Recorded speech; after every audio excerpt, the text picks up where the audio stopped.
can't stand it when people are late to work. Okay. It's on me. It's on me. I'm just kidding, guys. Thank you guys for being patient and waiting for us to start. I was just trying to teach Jalen Reagor how to get some separation, but it wasn't working out. Yeah, that's not going to happen. It took a little bit longer than expected. Even my great coaching skills wasn't able to get the job done. But we got a packed house tonight. We got DesertEagle90 up here. What's going on, Desert? Hey, we got Joeyshakes72 Shake Squad in the building. And then we got the king of all the dingbats, Mr. Philly.500, also in the building. What's happening, everybody? Guys. What's going on? Nice, man. Yeah, I mean, I'm doing good. I know you guys are ready to talk about the Eagles, what we've been seeing them do this offseason, I mean.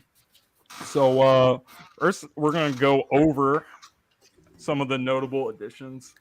So they signed Hassan Reddick the last 2 seasons, 23.5 sacks. That's good enough for like top 5 in the league. So definitely not too bad there.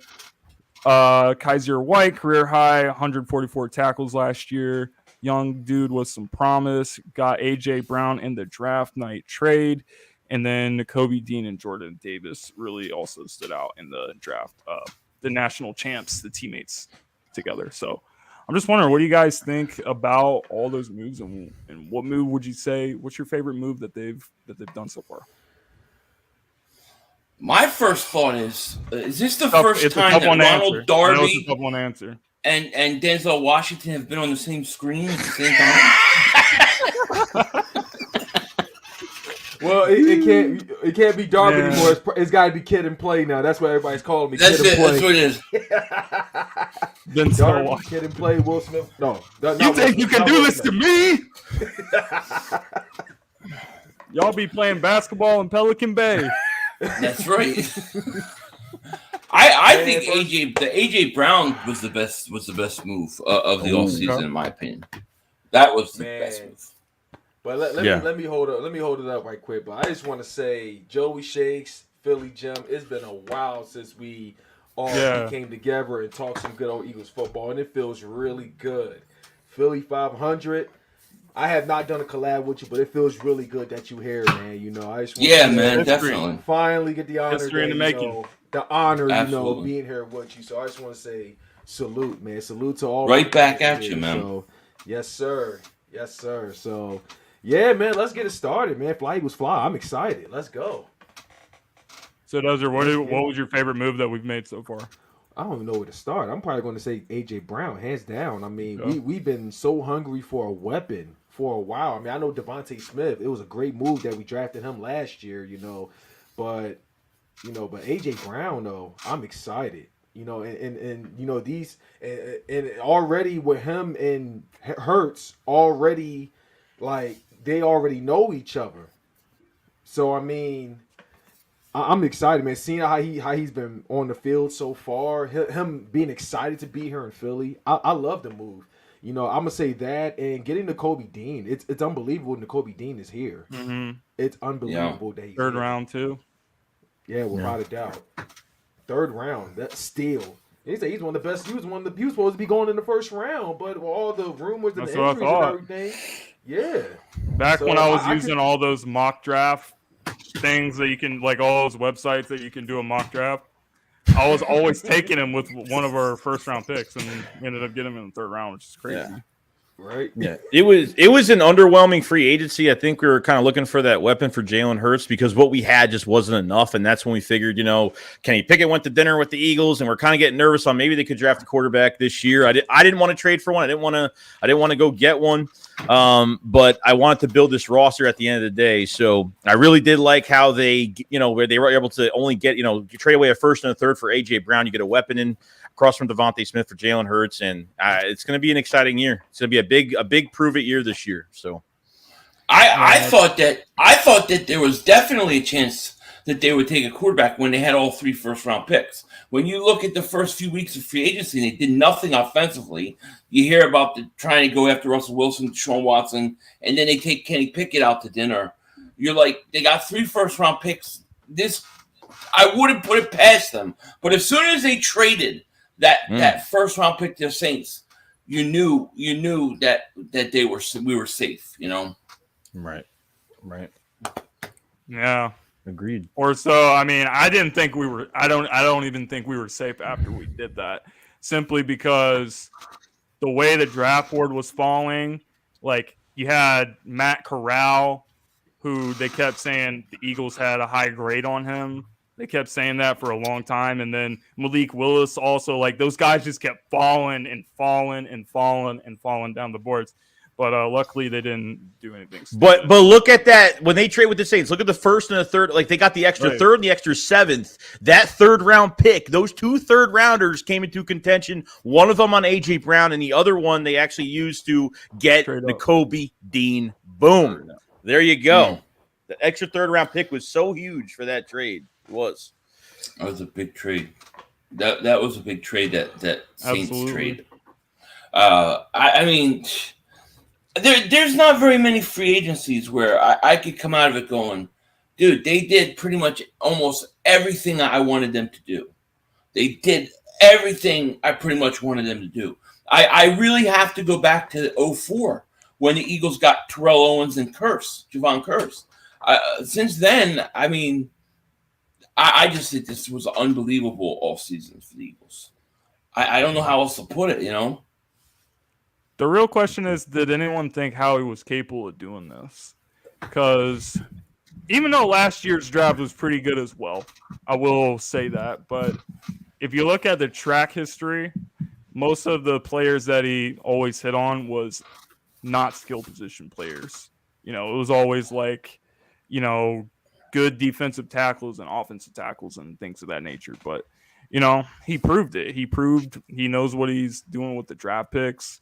He proved that he actually can draft, and he had the best draft they had to date. And then I also have to include A.J. Brown with the draft as well, because you acquired all those first round picks, you did all those trades, and then that was the return you got from doing those trades. So yeah, I think that's something you also got to consider.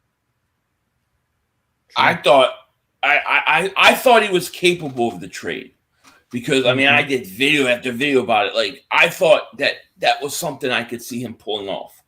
What surprised me about Howie Roseman this draft period was that it looked like to me he really took the best players on the board, in my opinion. You know, and usually you get that, like, 2nd or 3rd round pick that's just out of left field, and you're like, what are they doing? A lot of people didn't like the Jurgens pick, but me and Joe were like, we totally got that pick. It's not flashy, but it made a lot of sense. So, I think this looks on paper like his best draft ever. Am I ready to say Howie is some drafting guru? No. I need one more good draft from Howie Roseman, and then that will wipe the Danny Watkins and all the other stuff clean. But he did a hell of a job. Okay. Well, I can't say anything bad about him. True. I'm going to say I was really shocked. I mean, I kept telling myself, look, Howie, you got 3 first-round picks. You cannot screw this up 3 times, okay? I wasn't expecting him to draft. I wasn't really expecting him to draft with all 3, but at least, like, but when it happened with the Saints and everything, I was like, okay. Just please listen to your guys. Listen to the scouts. Listen to the reports. Listen to everything. Just please, like, I had no idea what to expect coming into this draft. I was like, Howie, I'm going to give you one last year, okay? I'm going to give you one last year. If you screw this up, so help me. You know what? Prior to the draft, okay? Shout out to the guys that I've streamed with, you know, but I had Cowboy fans constantly reminding me how Howie struggles in drafting. You know, and people kept trolling saying we're going to draft a quarterback or we're going to draft this, we're going to draft that. I was just dealing with it. But when the day came, Howie nailed this draft. He delivered. He nailed this draft. Totally nailed it. I've had my mixed feelings about Cam Jurgens, but in the end, I do understand because it is Jason Kelce's final season. from the looks of it. And the fact that Howie even gave it to Kelsey to make that decision. That was interesting. That was interesting. I felt that. I think that just really shows the amount of respect that they have for Kelsey. Yes. It goes beyond just his play on the field. I loved it. And it shows growth in Howie, too. Pause. But, you know what I mean? Like, because Howie was known for, you know, being stubborn and not listening to anybody. So now, you know, to grow rapidly, pause, and, you know, change your personality. Hey, I like it. Right, Joey? Yeah, you definitely love it. But it's an A+ draft in my opinion. Getting Cam Jurgens, you look at the future center for the Eagles. You trade for AJ Brown. You give up a few picks for Jordan Davis. A lot of people don't like that pick. And he was with Georgia. They weren't really using him as a pass rusher. They had him. He was overweight. He was 365. You know, hopefully he got down the combine. He got to 340. He will be down a little bit more probably. I think they want to get him into the, you know, maybe 330 to 325 range, something like that. Maybe if that's what they want to do. I like that the 6th round pick in Kyron Johnson from Kansas. I think that's a guy he's a linebacker / defensive end hybrid, but I think he's going to be a backup, you know, defensive end for depth purposes to see what he brings to the table. And getting that Grant Calcaterra from SMU was a pretty good pick for what we have in the room right now with Tyree Jackson coming off an ACL. Jack Stahl is mostly a blocking tight end. We haven't really seen him get the ball too much. And JJ Arcega-Whiteside is, you know, in the promised land of maybe, you know, another a justifying pick to have him make the tight end position right now. So I think overall it wasn't just a good draft. It was a great draft, and I think it was a very aggressive draft at the end of the day. So I liked it. I liked it a lot. Yeah, I mean, I'm amazed that we got Nakobe Dean on this defense. I think that as much as AJ Brown improves the Eagles offense, the Eagles still last year, they still had Quez, they still had Devontae, they still had Goddard, they still had, you know, Gainwell and Sanders and Boston Scott and a lot of good pieces there. And then, but on defense, you know, there was a lot to be desired. And you got guys on the defense now that's capable of really making big plays on that side of the ball, which, you know, we didn't really show that last year on the defensive side of the ball. And Hassan Reddick is a great signing too. So I really think the Eagles have a chance to be a top 15 to top 10 defense this year. Yeah, with what you have in that offense, you just have to. This is it. I think wide receiver wise, I think it's better than the Super Bowl year. I think they have a lot of young talent. Probably. I think with Devonta Smith, AJ Brown, you have a crowd backfield right now. I think the best offensive line in football right now compared to what's out there right now. But this is it. It's extension time at the end of the year for Jalen Hurts to see, what he does. And, we're going to be critical now because I think early last year, it was still kind of his rookie year early last year because he only played a few games, 4 to 5 games in 2020. So we kind of gave him a little bit of break. And then by the end of the season, we thought he got better, but we know the flaws are still there. And I think part of it is Jalen Hurts and part of it is, the play calling as well with Shane Steichen. So he might be on the hot seat this year because if he can't score 30 points a game for what he has in this offense, I don't know what to tell you. I can't blame it most on these players. That's the case. At least against the worst some of the worst defense, right. For sure. At least against some of the worst defense. Right, Joey. And I'm glad you actually brought up the wide receivers because I was just about to say something because a lot of people say that LeBron's hairline coming back is the greatest comeback in history, but I really think that the Eagles wide receiving core is the best comeback in history. Because you got to remember, like a few years ago, we were trotting out like Dorial Green-Beckham and Jordan Matthews as our top 2 wide receivers. And now it's Devonta Smith. And, a lot of people forgot about Dorial Green-Beckham, but I sure didn't. I tell you one person you might also forgot about, and I try sticking up for this guy, Paul Turner. The only guy that can catch the football. The only guy that can catch. He made like Paul the first Turner catch, and we're like, "Holy crap!" He's a preseason legend. No, Bryce Treggs with the deep pass to the Giants against the Giants. Yeah, he caught one catch, and that was it. That was it. Now all of a sudden, we started seeing all kinds of hype for Bryce Josh Treggs Huff. doing the footwork. Oh my God, Josh Huff. What's up, guys? Josh Puff. Josh Puff. Jeff Hollow That's what Hollow on the bridge. Hollow points on the Yeah, bridge. it's one of the greatest comebacks in history, man. I'm not gonna lie. So improved. I totally drank the Dorial Green Beckham Kool-Aid. I thought that dude was gonna, when he was coming out of college, I thought he was gonna be a stud. And then when we got him, I was like, oh, change of scenery. This guy's gonna be a beast. Yep. And he stunk, man. He was built like a true Chris says we left out like, Eagles legend Mac Hollins. Oh God. Oh man, I was excited for Mac Hollins. I was excited for him, but it's a good 17 year. Evan Curtis. The Monday Night Football game versus Washington, he catches that bomb, and you're like, all right, this guy has some talent, and he gets hurt, and that was the end of him. Yeah, that was brutal. I think that the receiving core is still interesting because they clearly got to do something with Reagor. Like, I don't think you can keep him. You know, I don't. Yeah, he's definitely. I call him Reagor because I think it's mental. Like, I think a lot of his problems are up in his head. Because if you watch him and he has the ball, he always looks like he's thinking too much, and the game's almost too fast for him.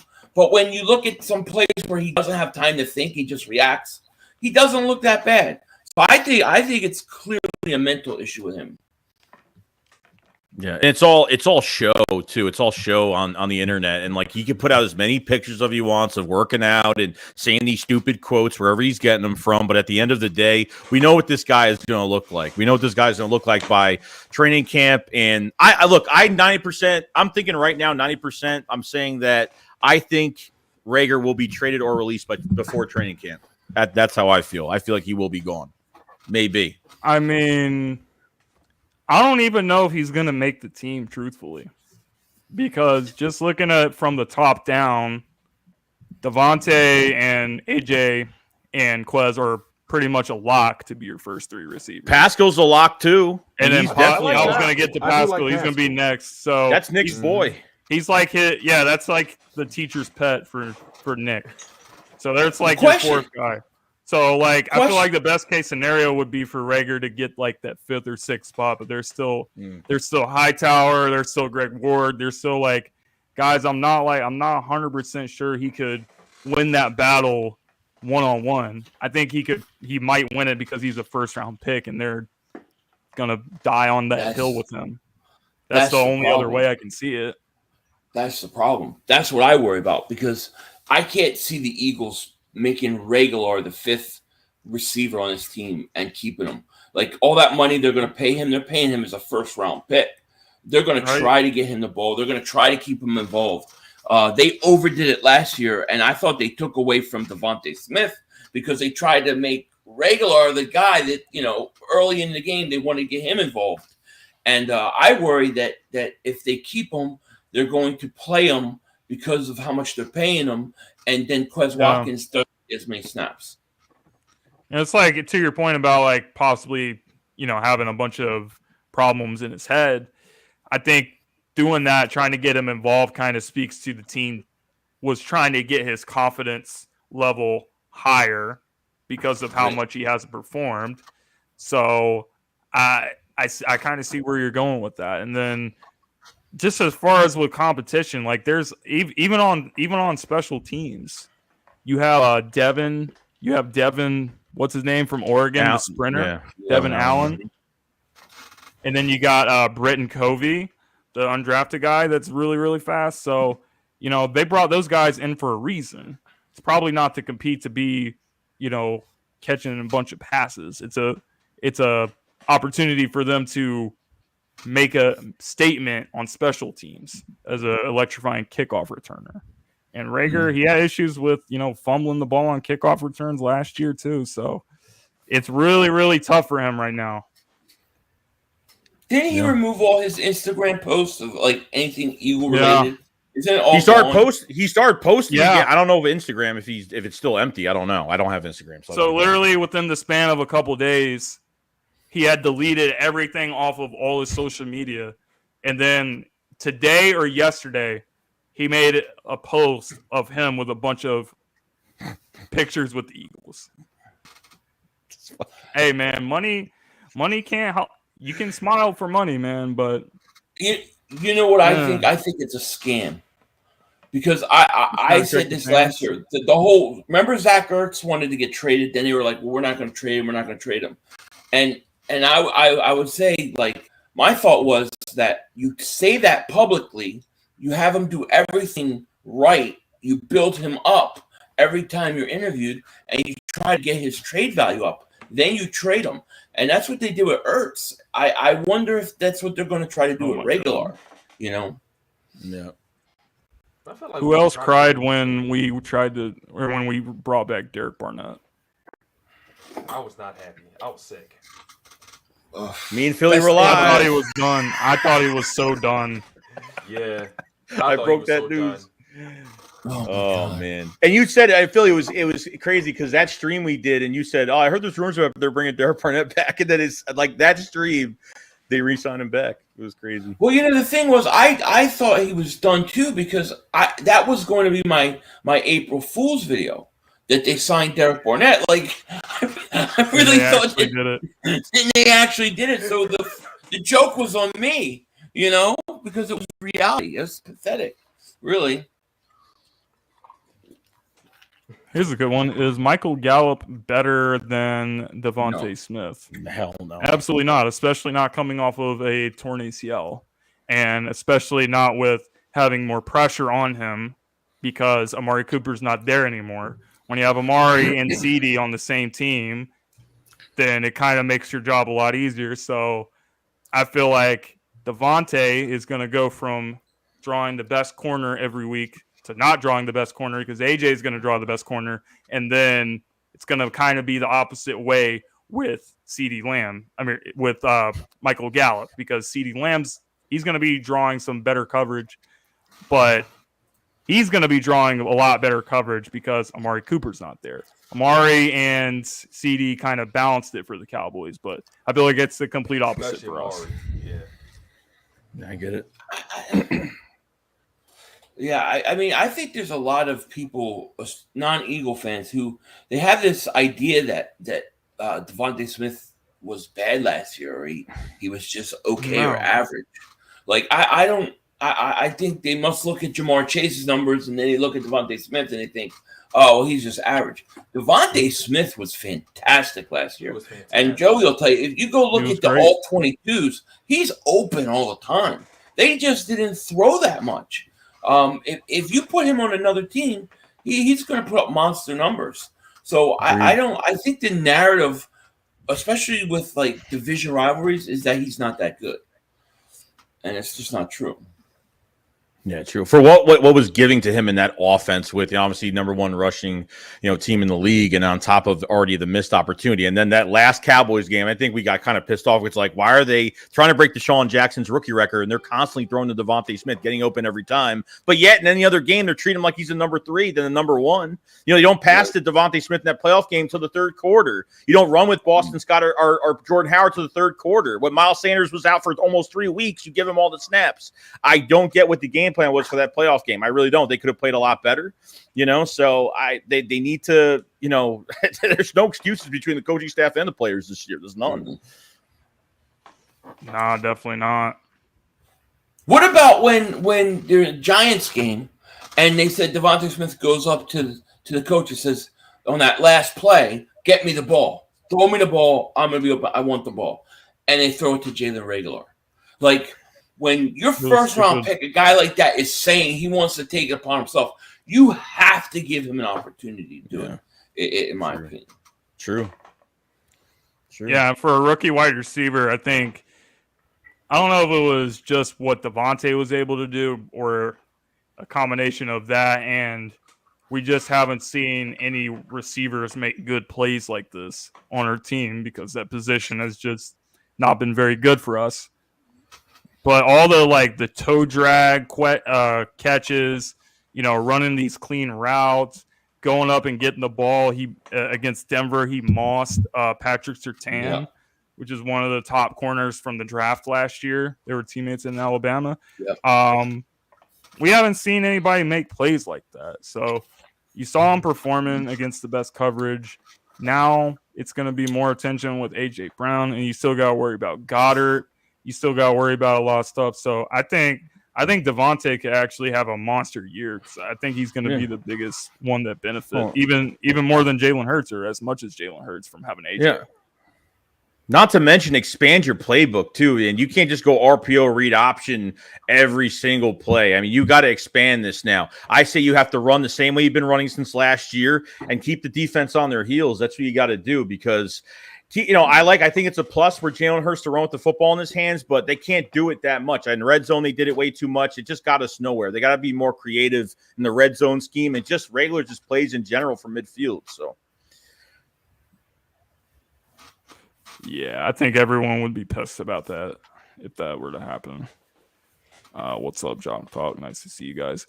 Okay, so what do you guys think about, there's a lot of concern about corner because Darius Slay is obviously going to do his thing, but, you have a lot of young guys, undrafted guys, late round guys that are like really unproven, It's not really it's not 100% a combination of, just not being good, even though it could be part of it.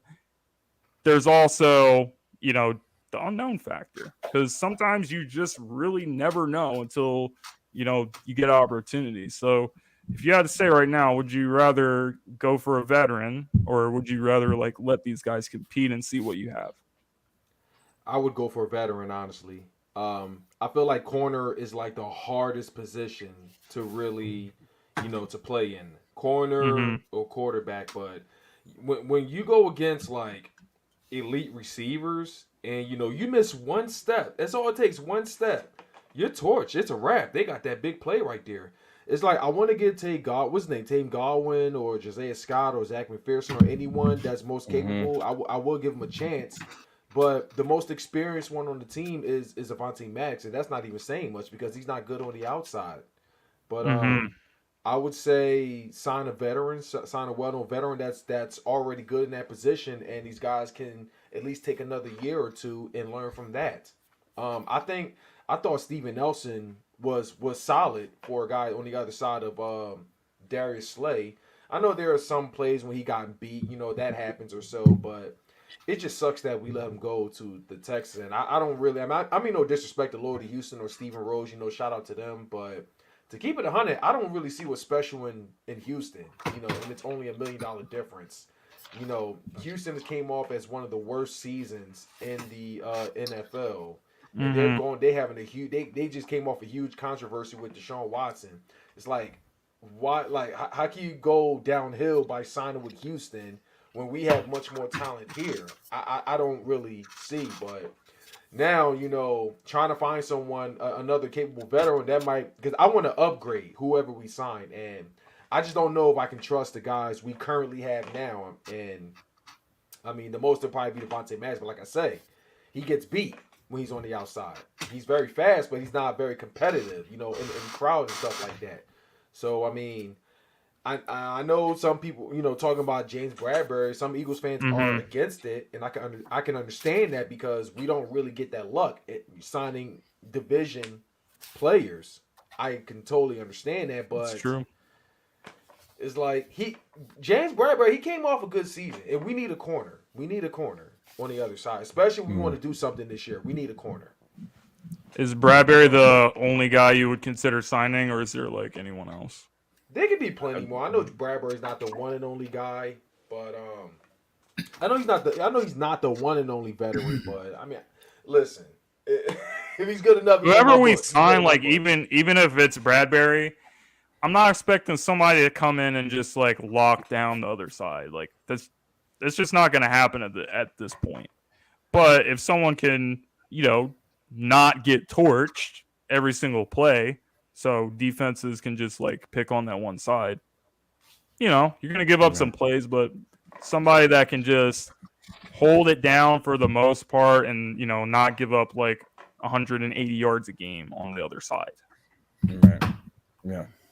I think they should just wait. I mean, I don't know if this Bradbury news is even. I mean, we heard they were aggressively going after him, and then it's quiet. So then it's just like, we're just going to sit here and figure out what's going on. But if they don't get Bradbury, say they don't get him, they should let these guys compete, see how training camp goes. And I think by August, you go sign one of these guys. You have Joe Hayden, you have Kyle Fuller, you got Xavier Rhodes, probably one of my favorites because he did work with Jonathan Gannon in Indianapolis as a cornerback coach. I think he'd be a really good fit because he knows his strengths, his weaknesses. So, and it's been around him since he was, with the Vikings. So I think they should wait it out. If they don't get Bradbury, and look, I wouldn't mind Bradbury. I think as a number 2 because he came from the Giants as a number 1. I think he'll fit really well and complement big play slate pretty good. So I feel like they should, with Mario Goodrich, the undrafted guy they signed from Clemson, he got paid a lot of money. They might have, maybe they see something in him, why he maybe should have been a 4th to 5th round pick in this draft. You have Job that, Josh Job was a corner from Alabama that had surgery in December, on his foot, and he didn't play in the SEC championship game. So that's another guy you could see that will compete. I think you just got to let these guys compete. And then when you figure out, maybe we don't have enough, you go after one of those veteran guys. I think that's what they should do. And if it's come August, I think they should do that. I would hard pass on Kevin King. Just saying. Yeah, no. I would. Well, first of all, what's up, Spunky? He said he's stopping in and say hello. So what's up with him? It's good to see him. I would do the opposite. I would go get Bradbury right away. I wouldn't waste any time because my opinion is he's a guy who was the number 1 corner with the Giants. You're bringing him in as a number 2 corner, and I see him as an upgrade over Steven Nelson, even if it's for a year or 2, okay? As far as the young guys go, if they come out and they win a job, then great. Replace Bradbury, cut him, whatever, and let the young guys play. I have no problem with it. But you don't have a veteran just in case. What if the young guys aren't ready or it doesn't work out? Then you have nobody. I like Bradbury better than every other corner out there. So unless there's somebody that can get trade that we don't know, I would get Bradbury. I think Bradbury with Slay as your number 1 corner, Avonte Maddox in the slot. All of a sudden, I think that he's going to do at least as good of a job as Steven Nelson or better, and I think that would make me a little more secure about the safety position. I would go after Bradbury right away if I was the Eagles, if they can afford it. But I think that's the best move, in my opinion. What? He does look like Denzel Washington. You gotta get your eyes checked. He looks a lot like Denzel Washington. Dude, who said I don't look like Denzel Washington? I was just in Costco. What? Who said that? Don't be hating. Come on. How could you say that? Washington. I was just in Costco. Hey, man, you might be playing basketball in Pelican Bay. I would be careful. Somebody asked me, said, Denzel, can I have your autograph? So I'm sorry, I'm not Denzel Washington. The lady said, if you just don't want to give out autographs, just say it. You don't have to be like that. I'm like, I'm really not him. But it's true. I am Denzel Washington. They just gotta accept it. Denzel. Now the question is though, would Bradbury really want to be CB2 though? It's because in the end, it's does he want to? I guess we find out if he wants to really win. You know what I mean? Like, right. Does he want to win? No, a lot of players actually don't care about winning. Yeah, I mean that's true. Money. There's a lot.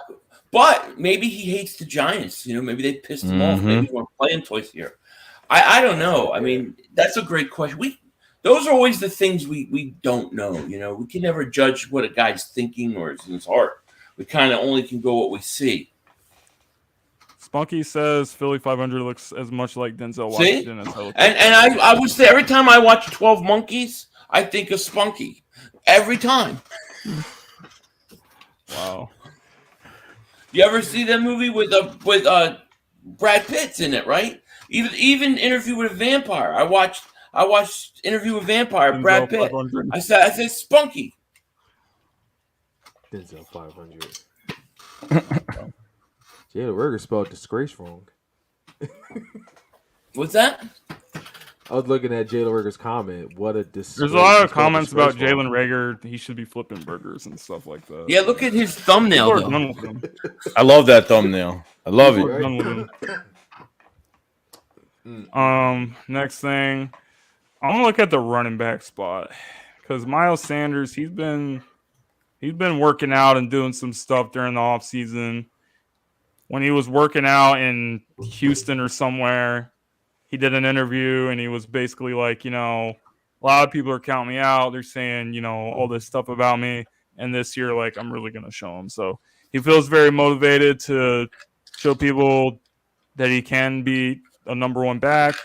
He's been injured. There's been some, he didn't even find the end zone last year. There's been fumbles. There's been all kinds of stuff that's been holding Miles Sanders back. So what do you guys think? Do you think that Miles is finally going to get out of whatever funk he's been in, stay healthy and, have a productive season? Or how do you guys see this whole thing shaping out? I'll start. So he's been working his tail off this offseason. Hopefully he has a monster year this year. At the end of the day, I don't know if the Eagles are in on, paying a running back. Depending if he plays bad, maybe it's a team-friendly deal and he can't get a bigger contract anywhere else. You have Miles Sanders, Kenneth Gainwell, Boston Scott. They might keep 4, so I would probably think that maybe Kennedy Brooks will be that new back in the backfield because I really do like Kennedy Brooks from Oklahoma. I think he runs well between the tackles and gets to another gear. I wouldn't say he's much of a bruiser back. He's very when players get near him, he's very physical and can get those extra yards. I don't know. I mean, with this offensive line you have right now for years to come, I don't think you can go into the 3rd to 6th round and you can go get plug-in running backs that aren't going to be expensive. You don't need to pay, like the running back position has devalued over the years. You don't have a featured back anymore. Usually you have the 1-2 punch or a 3-headed monster because at the end of the day, Miles Sanders could be going after this year. Boston Scott is on a 1-year deal right now. So you're down to Kenny G and you're down, Jason Huntley is still here. So I don't know how many more years he has left. And then you have obviously, Kennedy Brooks, here on a new, still on contract. So it's really up to him what he's going to do. I mean, hopefully he stays healthy and has a good year, but I think at the end, I don't know if he's going to take anything, cheap if he has a really good year. So we'll see. I don't know yet.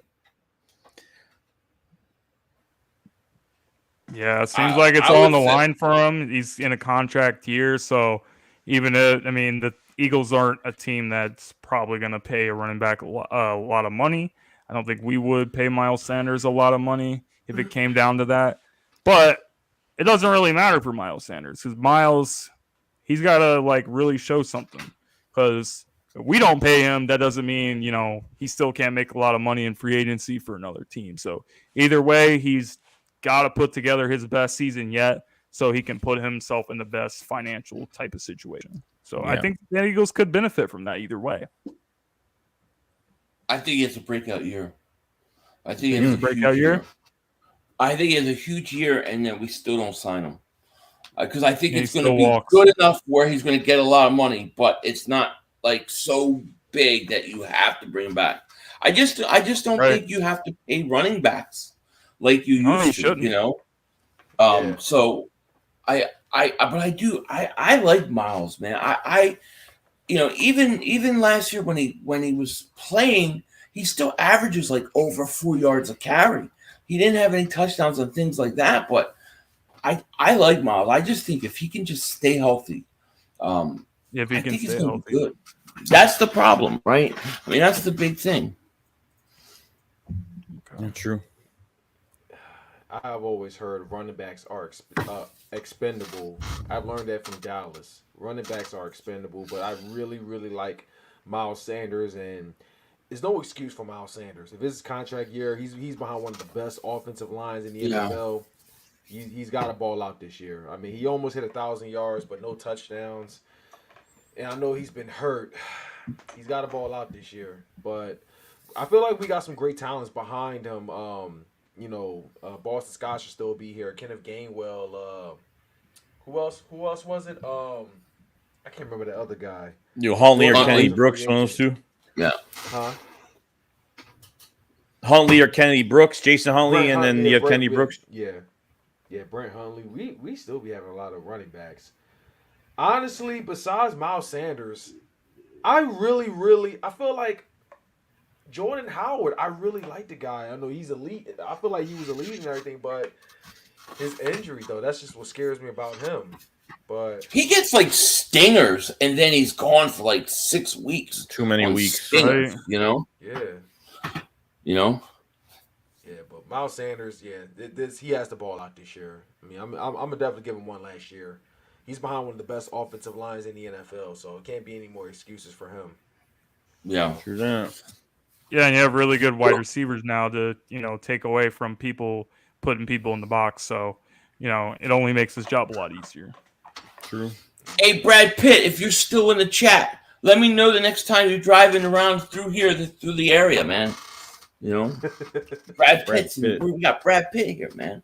What's in the box? Remember that from? Also had Gangrene David saying, "What's up? What's up, Gangrene David, aka Hot Dog Dave? Hope you're enjoying. What's going on, Hot Dog Dave? With some chili and some relish and onions and ketchup and mustard and all your favorite toppings and stuff." I see RPF's here. Get destroyed. Yep, the RPF greatest says he's ready for He's ready for the home opener against that the was awesome. I want the final score to be 1,246-0. Show the hashtag purple fruitcakes. More misery.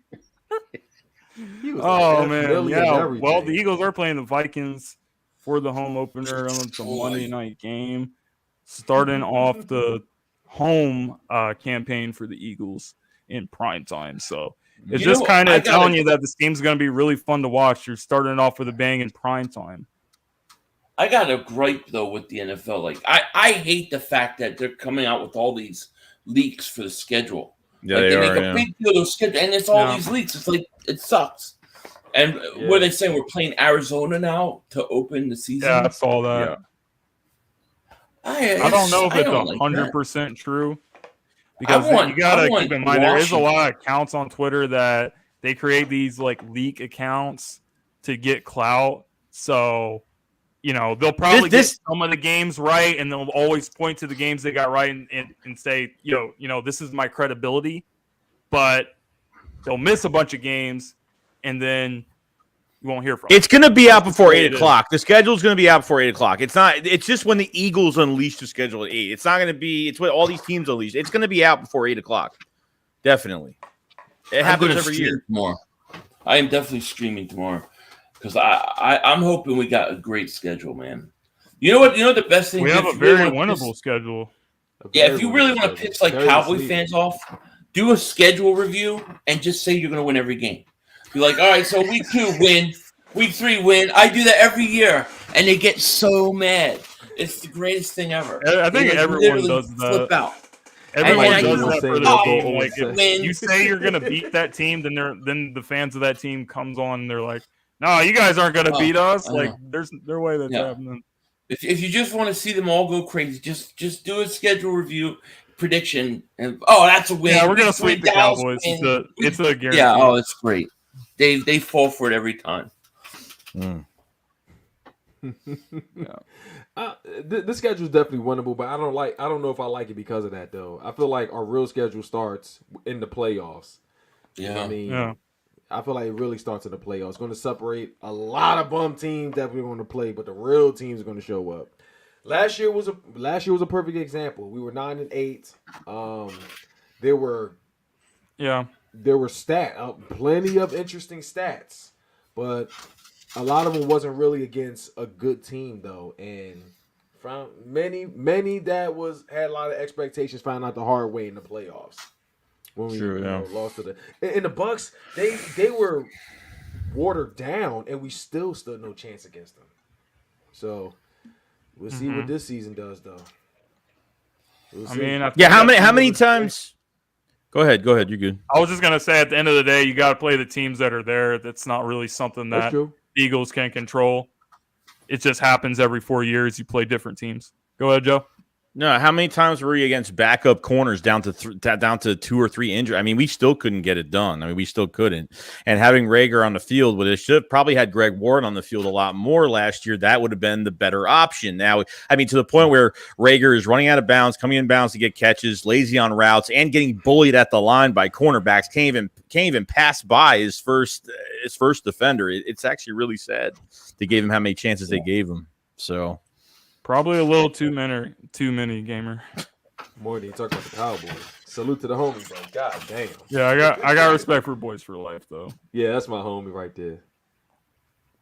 In y'all's life, you can't be realistic. Who would you pick to have a game-winning catch? Nelson Aguilar or Jalen Reagor? Nelson Aguilar for sure, because Nelson at least had the one good season that he had the year we won the Super Bowl. You know, he was catching. He had separation. His problem was he couldn't catch. His problem wasn't he couldn't get open. Reagor can't catch and he can't get open. So Reagor is definitely a much worse player. Imagine Aguilar being number 1 and Reagor. I'll take Reagor being number 2. I take Reagor. I don't know. I'll take Reagor. I take Reagor. I'm sorry, but Nelson Aguilar took literally 20 years off my life.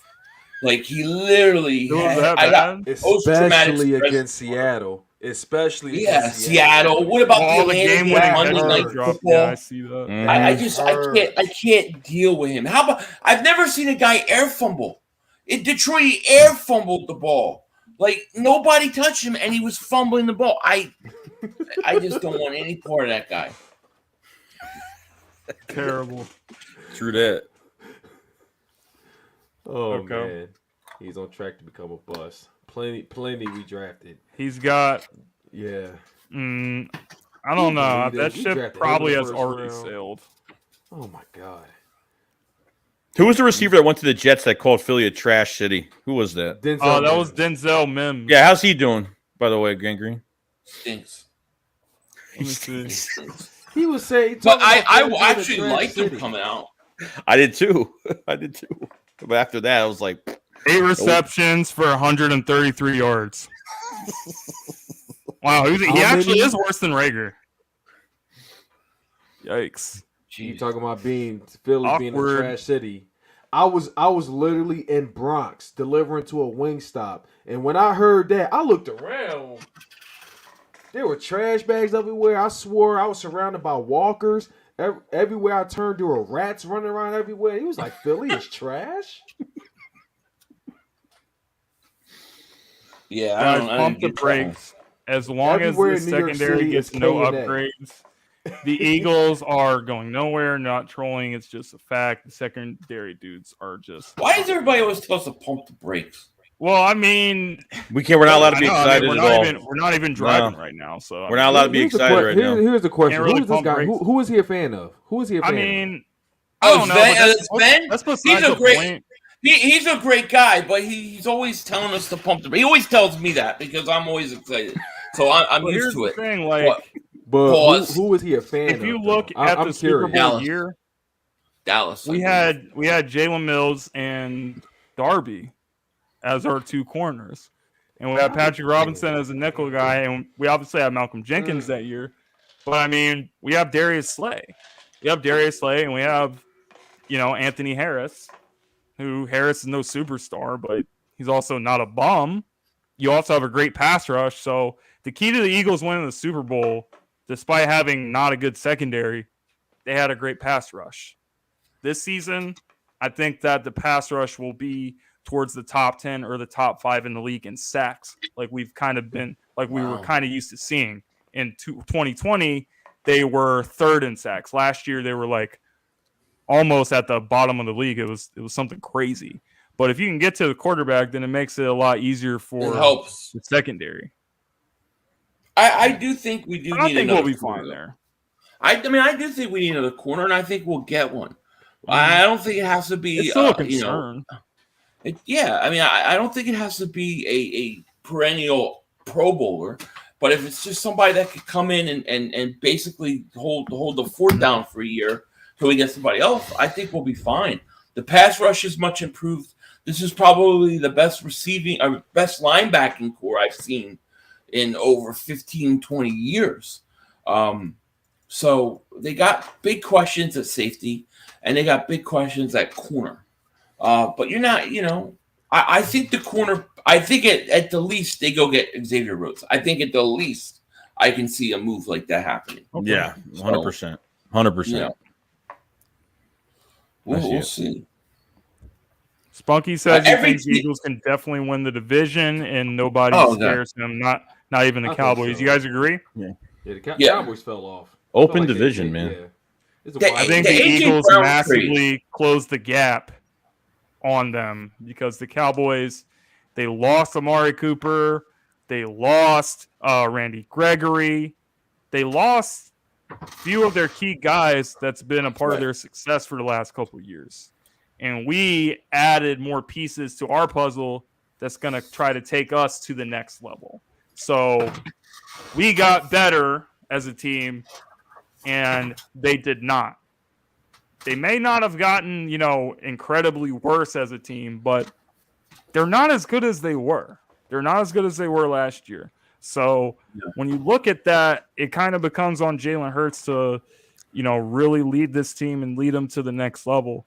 I think that he's going to honestly be able to do it. I have faith in Jalen Hurts. I think that playing in Philly is tough. You've seen it with the whole Ben Simmons situation. Not everybody is tough enough, even if you're a top pick in the draft, to make it out here. But I think Jalen Hurts has so much criticism that he hears it, and he's just really unbothered by it. So I think he's going to focus on the things that he has those flaws at, and I think he's going to come out swinging, and, he will have a better season than he did last year, and the Eagles are going to win the NFC East. That's my prediction. Hope so. I think the Eagles got better. I think Washington got better. I think Dallas takes a step back. Like you said, the question is did Dallas fall off enough that the other teams can catch them, and did the Eagles and Washington get better enough? That's all about Jalen Hurts. It's all on Jalen Hurts. I can tell you this, though. Dallas's offense does not scare me at all. They lost Amari Cooper, right? They lost Cooper. They have CeeDee Lamb, who I like. They got Gallup's coming off of ACL, and then they lost Cedric Wilson, was pretty good for them last year. I'm not sure what their offense is going to be. Maybe the kid they got from Pittsburgh with Washington. Maybe he comes in and he's good. I don't know. I think Dallas takes a step back, though. Yeah. Do you think the better quarterback wins this division? Because every quarterback is on the line this year with Daniel Jones and a new coaching staff. Carson Wentz has some really good weapons around him in Washington now, and Dak really has to, a little bit of change around with the offensive line. Losing two guys, and obviously a couple of receivers are gone. So, do you think it's up to the most productive quarterback wins this division? Not necessarily. Not. I mean, at the end of the day, it's a team game. Quarterbacks always get the credit, right? But I think it's a team game. I think that. I think there's questions about Dallas's offensive line. The questions about the receivers is Zeke got anything left? He looks like he's gotten worse every year. I like Pollard. So I don't know. I don't think necessarily the best quarterback wins the division because it's the best quarterback. I definitely don't think that. Games aren't played on paper, but if you're just looking on paper, I think that the Eagles are the most balanced team on both sides of the ball. I think that, defensively and offensively, they shake out pretty well. And I think both the offense and the defense has a chance to finish in the top 10. I don't know, for Washington, I know they have Chase Young and, a bunch of first rounders on their defensive line. I know they have, all that stuff. I know Dallas has Trayvon Diggs and Micah Parsons, who were both first team All-Pro last year.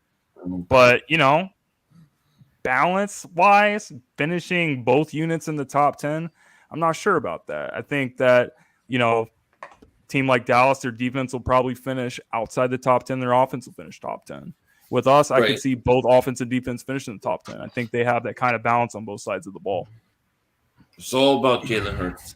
At the end of the day, this whole thing is about Jalen Hurts. How much does he improve? I think he'll improve.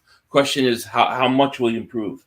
And if he takes like let's just say, for example, he took a similar jump to Carson Wentz in 2016 to 2017, you're a Super Bowl contender, in my opinion. I think more realistically, I don't think the Eagles are ready for Super Bowl yet. I think they can win the division, get a home playoff game, and win it. I think that is a very real expectation. I would be like, all right, we took the next step if that was the case. I think that's doable. I also don't think we're necessarily ready to be on that stage of being back in the Super Bowl. But it's not always about that. It's also about the NFC is just not as good as it was. I mean, you obviously have Aaron Rodgers at Green Bay, and you got the Rams, the defending champs, and you got, Tampa is still there. There's still good teams here, but it's not as many. Russell Wilson realistically done with Seattle. I think there's a chance for them to make noise if they do make the playoffs. Without question. They could be the I think say the 5th or the 6th best team in the conference. I'd probably say that right now. If everything goes well, if they can get 10 plus wins this year, I said 8 to 10 plus if they do what they need to do offensively, and this defense goes at it. I feel it could be a really good year. Appreciate you, Matt. And people are saying, do you guys think we should get a new punter? Jock Talk says, do you guys think we should get a new punter? Yes. Yeah. He was pretty good. Really liked him early. Early. That was it. When he had to kick all the time, You know another thing that really will piss off Dallas Cowboy fans? If you're looking to troll Cowboy fans, tell them Darius Slay, which is actually a fact, is better than Diggs. They can't take it. I mean, it's true. Darius Slay's a better corner than Diggs. They hate that. He got 7 million interceptions, but he gave up 1 million receiving. He's up tons of yards. Mm-hmm. Guys, you guys remember what the Dallas Cowboys did last year? And here's the thing. And you did nothing. You guys did nothing to get better. Dallas got to stop. They always count the second game. Okay. I don't even count that game. That's not even it's not even fair because we had our third string players. Yeah, it was our third string players. Yeah, we literally played that game to get Devonta Smith the record for Deshaun Jackson. Yeah. That was the only reason. I don't even count that game. And Dak played the whole half or something like that. I don't even count that. All the way up to the fourth quarter. He played more than that, yeah. And the first time defense was actually stopping them at the beginning of the game. And the first game we played them, if you guys remember, we weren't the same team. We were throwing a lot. Absolutely not. We weren't running the ball. It was a different team. So I think that to warm up. I think Cowboys. Yeah. They're getting their ass kicked this year. To say the Eagles did nothing to get better, I can't get behind that. I think that's a little bit of a reach. AJ Brown is way better than Jalen Reagor. So you go from Jalen Reagor being your wide receiver 2 to Devonta Smith because AJ Brown's in the building. Based off that alone, they definitely improved. There's no question. Yeah. I mean, if that guy is more happy about sweeping us than possibly winning a playoff game, then I hope it helps you sleep better at night. But they just want to win the East, and that's it. If they win the East, it's like a celebratory year. I mean, that's how it is every single year. Let me tell you, Sven's a great guy. He's a great guy, but he's just a little Cowboy fan. Cowboys fan. That's the problem. But he's a nice guy. Yeah, I think there's a little bit of jealousy too because they're really not talking about the Cowboys this year. They're talking more of the Eagles winning the East and more of the news. More of the spotlight is on us. They seem a little nervous, a little bit. This is something I do want to call out though. We're not going to sit here and pretend we forgot about last year though. Who remembers Giants fans though? Last offseason. The chat. I'm sure everybody in the chat remember. Giants fans. Kadarius Toney. Oh my God. Yeah, that's every the worst. time that overrated free agency they had was going to be better than Devonta Smith. Every move the Eagles did, whoever we cut, whoever we got, whoever got hurt, Giants fans. Breaking news. They were beating ESPN and everything to breaking the news. They were talking the most crap. Yeah. But why is it quiet now? You haven't seen not one Giants fan in the chat. Don't think we forgot about y'all. No, I don't think I've seen one tonight. Yeah, that's a good point. For a while. That's a good point. I mean, remember when they wanted Devonta Smith? They wanted Devonta Smith. They didn't get him. Then they tried to actually say they wanted Kadarius Toney. Now the team wants to get rid of him after 1 year. After a year. After 1 year, they're trying to trade him. better. But they say how the Giants fans were acting after that game against Washington in 2020. You know what? That was one thing. I obviously lost my respect for Giants fans when they did that, but the thing that really, really made me lose all the respect I had was just realizing that Giants fans are the softest fans, period, in sports. Because I actually did a video where I was just trying to bring some good stuff to the people. I was just trying to like make people laugh. I made a compilation where I clipped Giants fans' reaction to Devonta Smith getting drafted by the Eagles. And I got my first copyright strike on it because one of the people that was in my video was like, you know, oh, he put my content in his video without my permission. That's crazy. You freaking clowns. Crazy. They got Giants fans got a lot of those that do that. One of the guys that's not even around anymore, but he so was known soft. for doing that. Ask Spunky dealt with it. Giants fans, they're so quick to steal content. They're so quick to run their mouth, talk smack, but when we call them out on the spot or give them that same energy, they cry. They play victim. They throw flags. That's how they are. That's why I don't like Giants fans. That's why I can't stand them. I mean, they make Cowboys fans and their delusions a little more tolerable, honestly. They make them more tolerable. But there's some Giants fans I do respect, but hell no. Oh, hell no. No, they're not all bad, but, you know, from what I've just seen in general, it's a little bit soft. It's a little bit soft. It just makes me sick how when they run their mouth and complain about Eagles fans, they act like their fan base doesn't do the same thing. Mm-hmm. That's what makes me sick about them. Exactly. Well, you know, I mean, all fan bases have it. I mean, you got Mark Holmes now. He's making videos claiming the Eagles stole their draft picks. Like we were spying That's hilarious. on who they wanted. And he literally thinks that we were looking at who their visits were and we were drafting them before Dallas. That's how insane these people are. It's crazy. How salty they were. It's the dumbest thing I've ever heard. Oh my god. Not just because you have a draft visit with somebody and they don't like visit your team, that doesn't mean you're not going to draft them. It's the most ridiculous thing I've heard. It's funny. Dumb. Washington fans are actually kind of cool to talk to. I don't even look at Washington fans exist. I'll find out Washington. I'll find out in a couple months. Like Carson Wentz coming back to Philly, like what do you guys think that's going to be like? Let me tell you, Washington fans could be the most annoying fans to ever live. Okay, so like when I was growing up, Washington was the most annoying. Them in Dallas because they had Joe Gibbs and they were winning Super Bowls. Oh my God, they were so annoying. But after like 30 years of being horrible, like I think it broke their fans. Like I think many of them became Baltimore Raven fans, to be honest with you. And like the Ravens have actually been good. I think with Washington, it'll start away when they got Josh Norman. That was like they came out of the woodwork after that signing. Josh Norman, remember that? Deshaun Jackson. I think Deshaun Jackson. Yeah. Deshaun Jackson. I agree. You watch if Washington starts like 2-0, 3-0, and Carson's playing good. Oh, MVP talk. MVP is back. HTTC. Yeah. Hail to the Commanders. Hashtag take command. Take command. Oh God. So by the way, it's so cringy. It's still a stupid name. I would have respected it more if they just like remained the Washington team. They should have been like the Washington. I mean, you took that long to come up with a name, and you come with Commanders.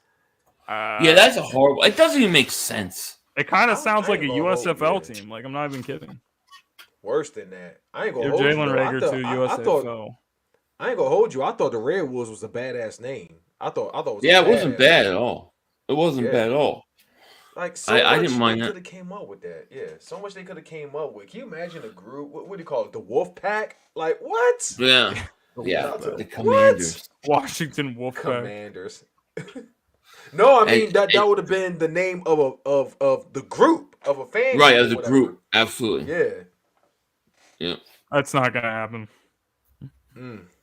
If Wentz rolls in Philly, if Wentz rolls in Philly, he's gonna beat you down and that's not impossible.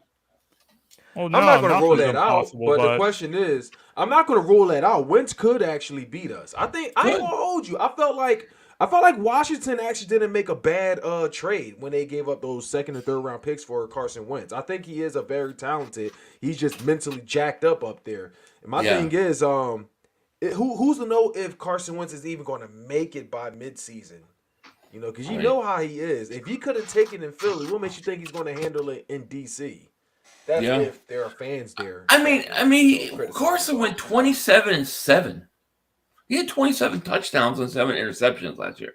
Like, he had moments where he was not bad. Yeah. But then, the big game against Jacksonville, there's a lot of rumors that the owner didn't like him because he wasn't, he didn't take the vaccine or whatever. I don't know what happened in Indianapolis, but Washington actually has a pretty decent roster. And if he plays halfway decent, I think they're tougher than Dallas, to be honest. Yeah. Sam Howell's licking his chops to take Carson Wentz's job like it's lunchtime. Sam Howell. What about Taylor Heineke too, though? What about him? He's there, still on that team? Still there. What I wonder is how Rivera and Carson get along, because their coach doesn't seem like the kind of guy to put up with Carson Wentz's crap. Nope. So that's going to be interesting. Nope. No, he's not. He's a very strong-willed type of guy, and Carson's issues, I guess, among his teammates or among the coaches as well, is it kind of followed him to Indy. So if it follows him to Washington, it's going to be a problem. I think that Washington is a place that he really has to try to turn it around, or he might not get too many more chances. But I will say this. I mean, I did say the same thing for Sam Bradford. And Bradford, he kept getting chances over and over again, so you really never know. But realistically, I think he needs to turn it around so he doesn't have to be put in this situation where he becomes a journeyman type of quarterback. One thing, there was a random thing I actually noticed. Ron Rivera, I know he had the cancer and everything. He wasn't happy with those that wasn't willing to get the jab. Carson Wentz never got the jab, so who's to know how he's even going to feel about that? Now we think about it. Who's to know how that's going to turn out? And because he refuses to get, so who's to know Carson Wentz will even start? Right. That would be crazy if he didn't even start. That would be crazy. I mean, they are still paying him a lot of money. I can't see any way he doesn't start.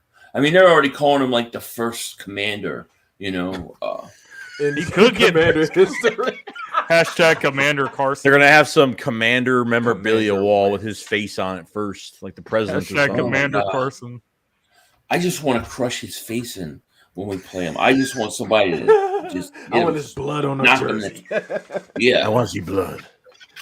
I want blood. So when Carson I want him to do something stupid. Stupid interception. Will it be as bad as when Ben came, or will it be not as bad? Oh no. I think not as bad as Ben. I can't totally hate Carson Wentz because you do not win a Super Bowl without him. You just do not. Mm-hmm. So I can't hate him totally. I mean, Ben Simmons just that's another level. No, I give Wentz credit for what he did in the 2017 season. Yeah. The only problem I have is the way things kind of ended. I feel like they could have ended a lot differently, but I just didn't think, either of the sides was, trying to work with each other. And I really don't think Carson was trying to work with the Eagles, and, he was just done. I think it wasn't as bad as Ben Simmons. Ben Simmons completely quit on the team, but I think, to a lesser degree, Carson also quit on the team. Yeah, I agree. I thought he should have stayed and should have fought for the starting job. I thought he could have won the players in that locker room over a lot more if you go out there and you fight for your job and win it. Like to me, that was a chance to kind of. Do you remember all the people complaining? You had people in Ross in that locker room that did not like him, had issues with him. We always had stories coming out. I thought, what a great way to kind of regain the respect of teammates by going and competing with Jalen Hurts. And he didn't do it. He just wanted out. Yeah, I think coming to as being on the people aspect of that whole thing, not just the football aspect, the people aspect. It's when guys, there's people buying his jersey, and like there's no video of him like saying, shit didn't work out, nothing worked out, and I had to do what I got to do, not even a video to the fans, like nothing. The way he left in that regard when it comes to just being a person really pissed me off and rubbed me the wrong way. So when he left, I was happy. I didn't even care about how he felt when he was here, what he meant to the other players. There may be a division, a split in the locker room per se. But it came down to the fans that buy his jersey, and I mean nothing. I mean a PR letter saying thank you to the Eagles, Don Smolinski, like that stupid PR crap they put out when they leave a team, and that was pretty much it. So I gave him a lot of disrespect off of that in general. Yeah. So yeah. Name of their. Go ahead. No, I just reading. If I name a better quarterback in the draft than Hurts, I don't think there are any. There is one. That's why I wouldn't draft. I definitely don't think there is one. You know, that's why I didn't was want bad to if the first quarterback was taken in the 15th or the 16th. Well, no, Pickett was, especially the season that Jalen had his last year at Oklahoma. Last year he had at Oklahoma. He was second in the Heisman behind Joe Burrow. So he probably definitely would have been one of the first quarterbacks that got taken last season. That's why I didn't want a quarterback. Or this past draft, I mean. Yeah, that's why. I mean, the Matt Corral jerseys was more of a troll job, but they were actually good luck. It sure were. It didn't go until the third round. I'm gonna wear it. I'm gonna wear it next year. Yeah. I'll get you one next. I'll get you guys one next. I'll start sending the Matt Corral pictures. I'm keeping that jersey. I'm going to take the name off. Shoot. It's a smart thing to ride with Hurts instead of one of these quarterbacks because we knew this class wasn't good at all. And so did the rest of the entire NFL. That's why, no quarterback. I mean, Kenny Pickett won the first round, but other than that, like a lot of the guys just kept falling and falling and falling and falling. The league knew what was up with this draft class. They knew that these guys weren't that good. So Jalen Hurts for a year, if he falls out, if he proves that he can be a franchise quarterback, then you don't got to worry about nothing. You got your guy, and you can keep building around him. Or if it doesn't go the way you want it, you have 2 first rounders, and it's going to be a much better draft class for next year. Or if there's a veteran quarterback you want, then you'll have all the weapons. It'll be an attractive spot to come to, and you have the assets to trade for whatever you want to do. So it's a win-win situation. There's no way it can go wrong.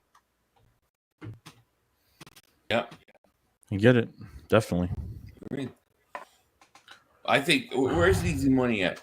He was all Matt Corral. Now he's disappeared. Now he's Carson Strong. Carson Strong, baby.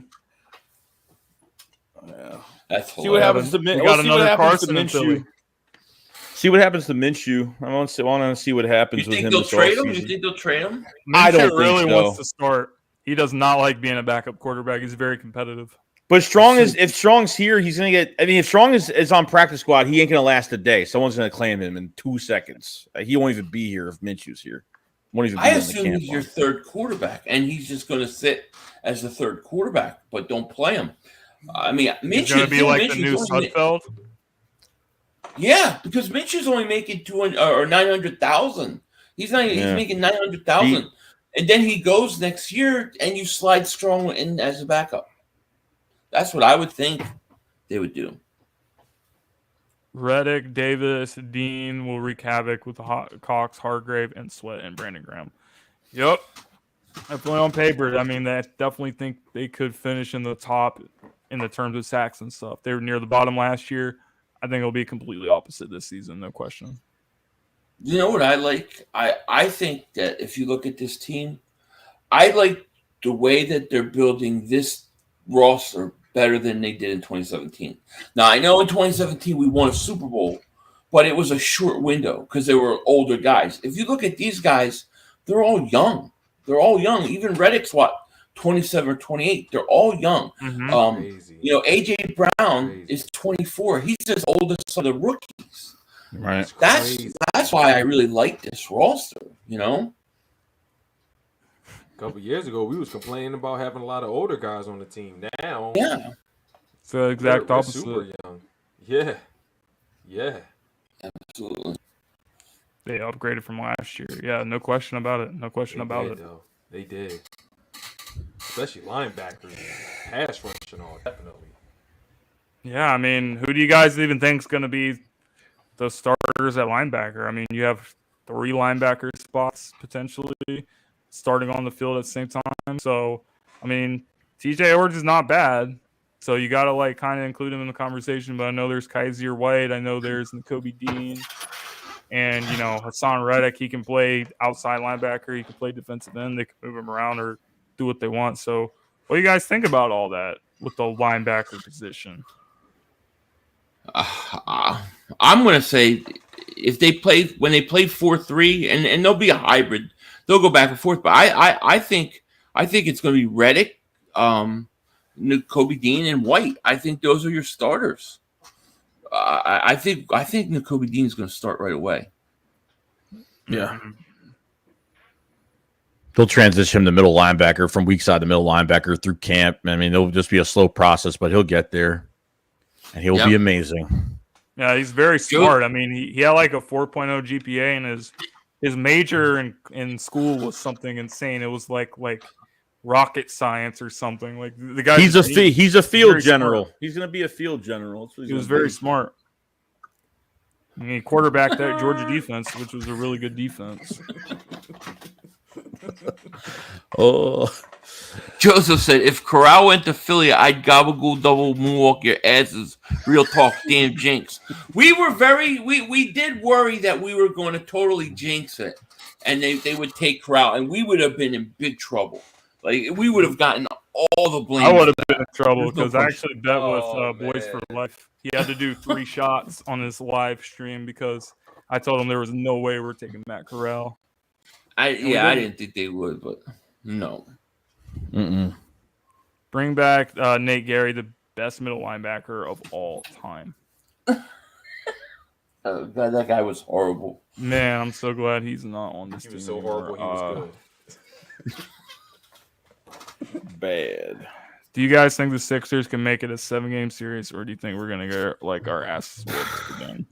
That's a good question. I mean, at home, we will definitely boo the shit out of this team if like they play like they did in Game 5. They'll probably do worse than the Cowboys when they threw stuff on the field to the refs and it'll be rough. The Niners. It'll be rough. But if they have any heart, if they have any sense of pride, they'll leave it all on the floor and they'll extend it for one more game. I think they win. There, I think they win. It's not looking good. It's not looking. I think it'll go 7 games. 7. Hopefully. Yeah. Hopefully. So one of our people in here asked us a question. Do you guys think, it's Gregory Hernandez who says, do you guys think A.J. Brown will be upset if they get rid of Hurts, since Hurts is really good friends with A.J.? Do you think his friendship with Hurts will be like so much of a big deal that he'll be frustrated with the team if that were to happen? Depends how Hurts plays. I think it depends how Hurts plays. I mean, if Hurts has a really good season, and then they're still like, nah, you know what, we're good, we're gonna go get someone else, then I think that could cause problems, because you have a lot of guys in the locker room, not just AJ Brown because he's friends with them.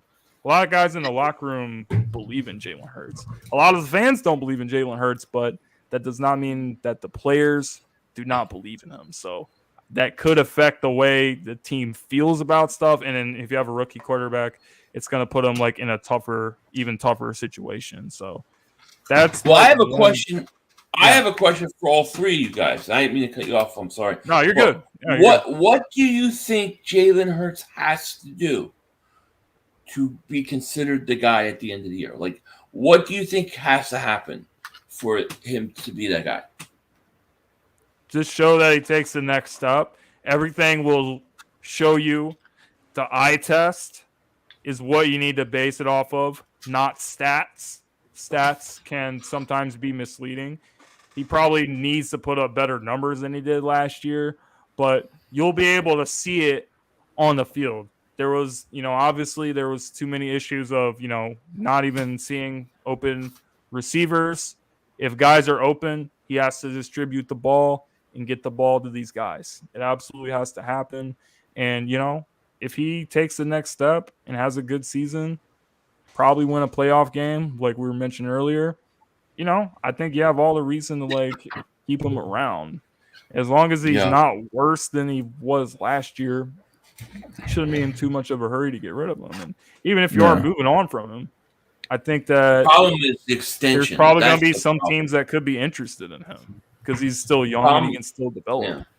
Problem is the extension's coming up. They have to decide pretty much at the end of the year if they're going to extend them. And you're talking about $40-50 million.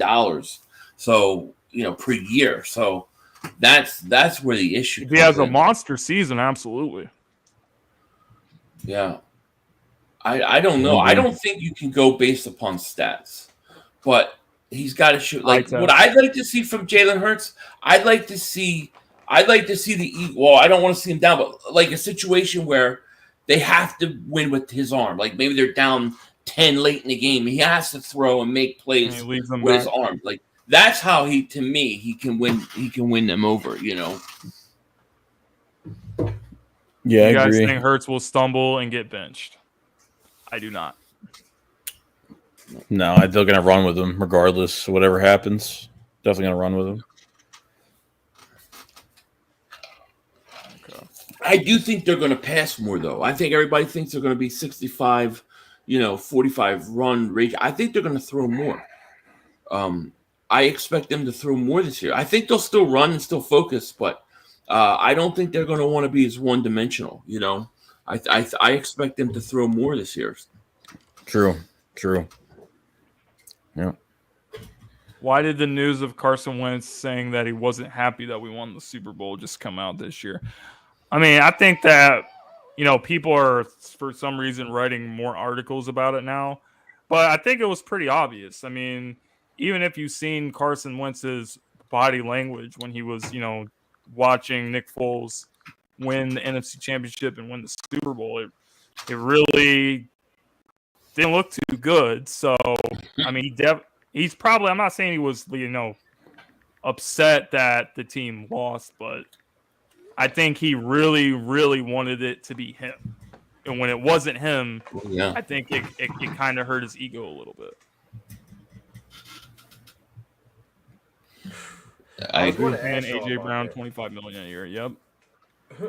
I was going to ask y'all about Wentz and him supposedly rooting for the Eagles to lose in the Super Bowl.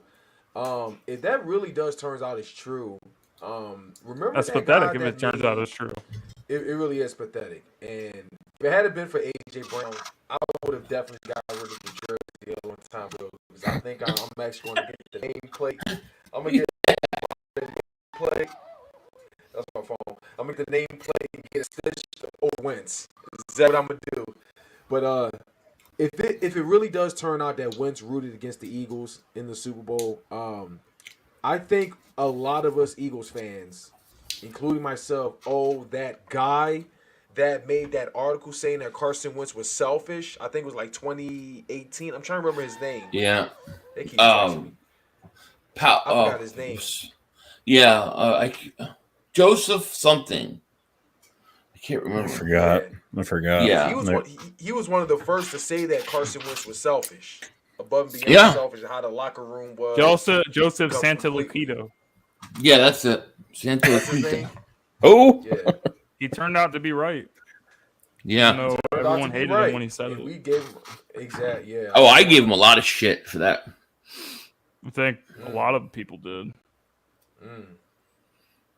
But the players were turning it down too, though. That's the thing. Or maybe unless I did hear somebody got the group together and said, if you got something to say about Carson Wentz, speak up now. I think I heard that happen as well in the locker room, but no one spoke up. Nope. Yeah, it seems pretty alarming they wouldn't stick up for him. But, Carson Wentz is in the past. It's like we're into Jalen Hurts era now, so I'm excited for him, man. I really am. I think that, he's been through a lot of stuff with, even when he was in Alabama and getting benched and somehow, still getting a chance to play in the NFL and, start games in the NFL. And you know what? As far as Hurts, I think there's a lot worse guys than Hurts that's playing in the league right now. Yeah. Agreed. So, No question. Definitely agree. I mean, even the Dolphins, even ironically, just talking about Tua taking his job in college. I mean, the Dolphins today, they posted this clip from practice of, Tua was throwing the ball to Tyreek Hill, and he underthrew the ball by like 20 yards or something. It was embarrassing. And they posted that on their social media. In the same boat as Jalen Hurts, they're putting weapons around Tua. He can't get it done with what he has. That's it. I'm like, I think Hurts is better than Tua. I do too. Yeah, I do too. Yeah. Darren Sproles is the one that confronted Wentz in the locker room. Yeah, I think I heard that story. So it was Darren Sproles. I'm not crazy about Hurts, but I will support him as long as the Eagles quarterback. Hoping he takes the game to the next level. Yep. I like Jalen Hurts as a person, his character, as a leader, as a quarterback. Like, I like all those things, but I can honestly say, like, do I know if he's a guy or not? I have no clue. Like, I don't know. I'm hoping, but I don't know. It's wait and see. We got to see.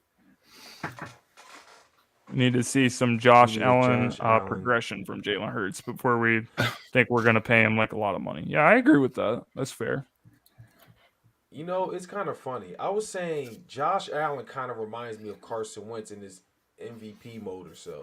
I was saying that a couple years ago. And it ended up being way better than Wentz. It's insane. Well, he doesn't get hurt, Better. Crazy. Question is, if Carson doesn't get hurt, what does he become? Because I think the Eagles could have won the Super Bowl that year anyways, even if he didn't get hurt. So it's interesting because I always think about this, like, what if scenarios, like what if certain things happen differently? Like, what if Tom Brady they called it a fumble? Is that Tuck rule? Would he ever have become what he is in the future? Maybe not. Like, you don't know. Maybe not. I mean, I still think that if Wentz that year does not get hurt, I still think they could win Super Bowl. So it's interesting. It just kind of seemed like it was our year that year either way. I mean, it wasn't even just Wentz that got hurt. It was a bunch of guys that got hurt, and the team still performed at the highest level that they could. So I can see where your argument's coming from with that. Carson does not hold himself accountable, hence his lack of continuous progression. This was an issue with Philly and Indy. Yeah. Even with the Colts from a leadership standpoint, and then apparently some of the players in the locker room, but Carson tried to get at least a meeting with the owner, and the owner said no. Like, the owner didn't even want to meet with him. I mean, I don't know what happened behind closed doors. They gave up Wentz for what, 2 third-rounders? I mean, that's all they got or whatever. I mean, that's crazy. They gave up a first and a third. I mean, a second conditional. That's crazy, dude. Like, it is crazy. It's nuts. I've never seen that where a team gives up that much to get a guy, and then after 1 year, they're like, "See you later." It's just strange. Frank Reich apparently took a lot of heat for it too. Like, they were frustrated because Frank Reich, like, he was really the one that stuck his neck out and said, Carson Wentz is not that bad. Trust me, like, he'll do good here. Like, now they're kind of looking at Frank and saying, you said all these good things and it didn't happen. Yeah. So Frank took a lot of heat. He was all, for sure. It was crazy because when Frank Reich went to the Colts, I think he was the same one that talked about Carson Wentz's injury and everything, how he wasn't going to be the same. He said that sometime That's wild. after. Yeah. It's crazy. Yeah. It is crazy. Yeah, the whole Wentz situation is weird. It was weird when he left. Wentz wasn't bad, but I mean, I thought it was supposed to be like a friendly guy. Yeah, we did. That's crazy. You know what's crazy too is you had Miami won. What did they pick? Like 19th or something? I can't remember what slot. They were 1-7. You realize they were 1-7 at one point. Like, we had a top 3 pick. and then they go on like an 8. Only that would happen to us. Only to the Philly would that happen, where a team wins like 8 straight and screws us in the draft. Totally screwed it. Yeah, that's It wild. was crazy. I had no idea. Frank Wright Multiverse of madness. What if Tom Brady was a long snapper? I don't know. I don't know how to crazy. respond to that. So I got an interesting debate. So there's been a lot of bad corners that's come through this team in like a lot of recent memory. So you got Nnamdi Asomugha, Byron Maxwell, Leotis McKelvin, Nolan Carroll, Bradley Fletcher, Kerry Williams, and a bunch of guys that were trash. So if you guys had to rank the top 3 worst of like the last 10 years or so, who would be your number 1, number 2, and number 3?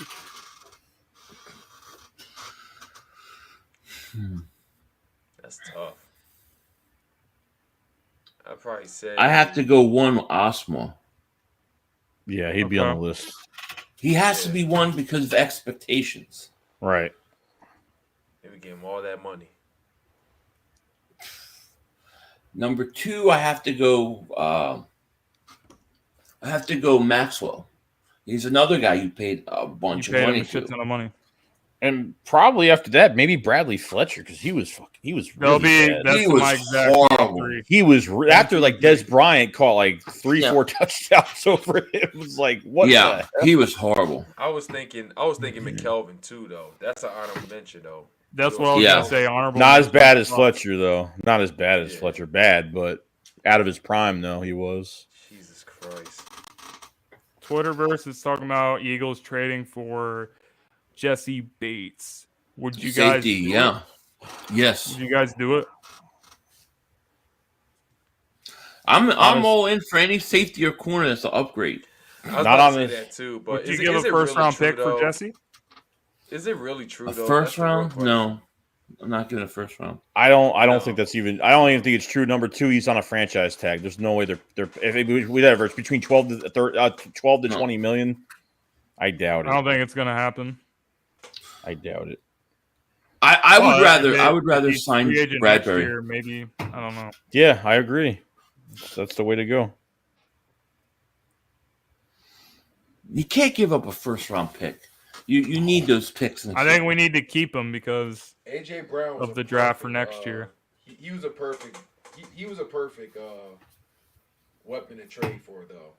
He was while he was young. He was. So he was one I definitely agreed.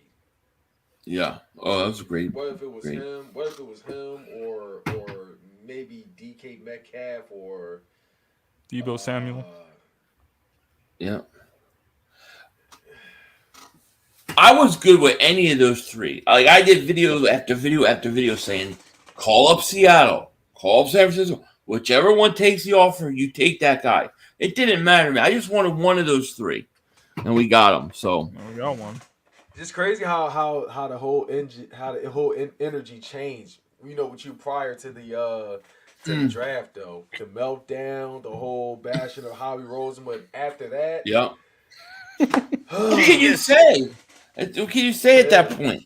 The guy did it. You know. He really did it. Shocked. He shocked all of us. Oh, I mean, me and Joey were screaming, and people, you know how when you stream, people say things. They're just like they'll say somebody's name. We got this guy. We traded this guy. Rest in peace, this person. So I'm not believing them, and they're going AJ Brown. I'm going, why are you guys doing this to me right now? And it turned out to be true. It was crazy. Crazy moment.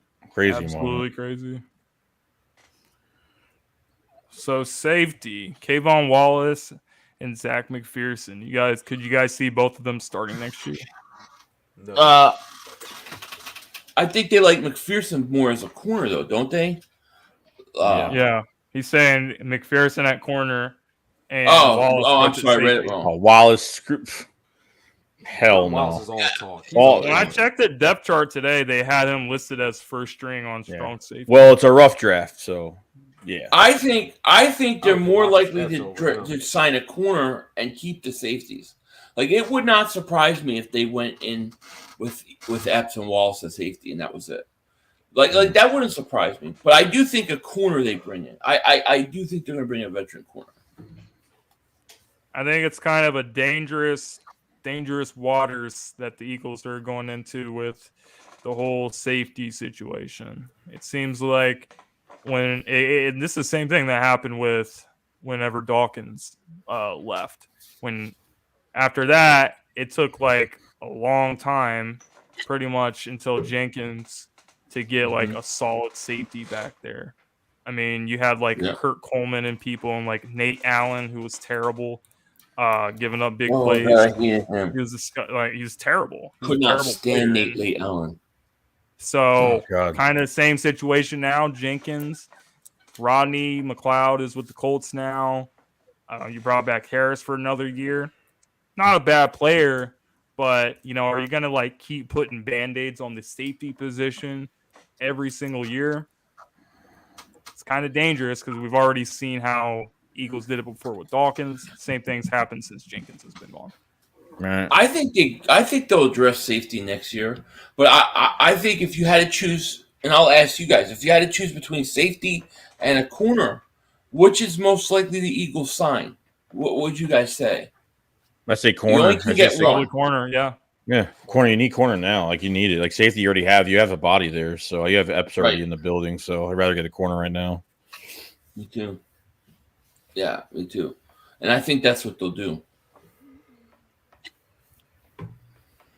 So who do you guys think is going to win the backup tight end spot behind Goddard? Not Ortega-Whiteside. It's going to be open competition. I think it's going to be pretty open. I have no idea who's going to win it. But it is interesting because if you look at it for several years, it's been Goddard and Zach, and we haven't really had to worry about that. But now you got to see somebody emerge and step up, be like the second string with Goddard. Well, they talk a lot about this kid they got in the 7th round who had the concussion. Like, if you look at his tape, he is very talented. There's no question about it. So who knows? It's going to be interesting. They got Jackson still coming off injury, so I got to stash him. I'm not letting him go. So I got to stash him. So it's going to be interesting. Cam Chancellor's who we could have had instead of Nate Allen. Yikes! Oh man. Nate Allen. That's one scary safety, right? He's a safety, right? Yeah. One scary safety. Big safety. Yeah, he was great. Hard hitter. This guy wants to know what wide receivers do you guys think is getting cut? Who I think should get cut? Reagor. Who's actually going to probably get cut? John Hightower or someone like that. Like, I low-key forgot John Hightower was still on the team. I think Greg Ward is going to go. No, unfortunately. I think Hightower goes. But I still believe Reagor. I just can't believe they're going to bring Reagor back one more year. I got to think he's going to be the surprise cut. They might not. But we'll see. Yeah, they might keep him. They're going to die on the hill with the first-round pick thing. That's exactly what's going to happen. Just to keep him on the team. They probably put him back. Yeah, they're going to move him to corner. Why not? Hey, you know what? He's prevented the Eagles from scoring, so maybe he can prevent other teams from scoring. I would take a chance. Yeah, so this time at least it won't seem like he's since he can't catch, it'll just be deflecting instead. Yeah, exactly. Trade Reagor for some crab cakes. That's an interesting. Baltimore got some good crabs though. Hell yeah, they do. Woo. Yeah, Baltimore's great crabs. Oh yeah. If they honestly keep Reagor over Greg Ward, I'm gonna play Russian roulette.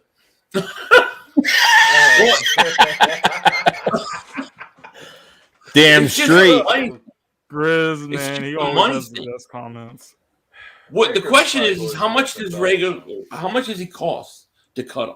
What would he cost to cut him? That's what I don't know. Between 3 to 5, something like that. Well, if it's only 3 to 5, they may cut him.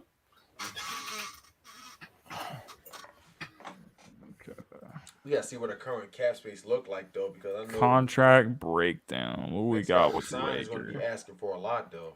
Yeah, I would say that they probably try to build him up this offseason and then trade him if they can. Bag of chips. Looking like 7.8 in dead money. That's still affordable. That's still affordable. Hey, listen, they ate $35 million in dead money for Carson Wentz. No, that's what I'm saying. Why not? You know, Seriously. because if he's still on their team and he's still on that roster, I think that's when Howie Roseman's going to be like, you got to play him. You have to play him. He's making too much money. That's the one thing that worries me.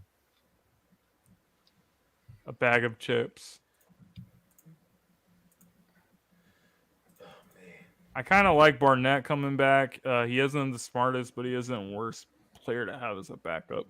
As long as he's not on the field a lot, then it won't affect us as much because, I mean, as a starter, he's literally a 15-yard penalty waiting to happen. But he's no longer starting, so it's going to obviously decrease the chances of him doing that. So it's definitely a good thing that he's not starting. I'm sure he's a nice guy. So I can say. No, He's to the community. He is great. I'm sure he's a great guy, but he's got to go. Package Reagor, That is very Dillard high Q. for a defensive end or a defensive back, or trade Fletcher Cox. Sad to say, He ain't going. Cox ain't going. this might be Fletcher's last year with the team, but they're not going to get rid of him. I They think that released him Dillard and brought him back for a reason. Yeah, I think Dillard is interesting because on one hand, I can see the Eagles keeping him because you never can have too much depth at the offensive line. But on the other hand, if somebody gets hurt in like preseason or something and needs a left tackle, I mean, he could probably go play. Yeah. He wants to know 500. Who do you hate more, Derek Barnett or Nate Gary? Barnett. Gary. Okay. I have to go Barnett because he was a first-round pick. So he's. I don't hate him. I don't hate anybody, but I dislike him as a football player. I should say. You know, nothing personal. It's just business, as Pizzle would say. It's business. Business, baby doll. Reagor and Whiteside caught Howie in the brother with Lurie. Quite Did you possible. guys see that? Apparently, Lurie told Howie that he needs to draft more Alabama players. Yeah, That was pretty. It's cool. about time. We've been saying that now. for like 4 years.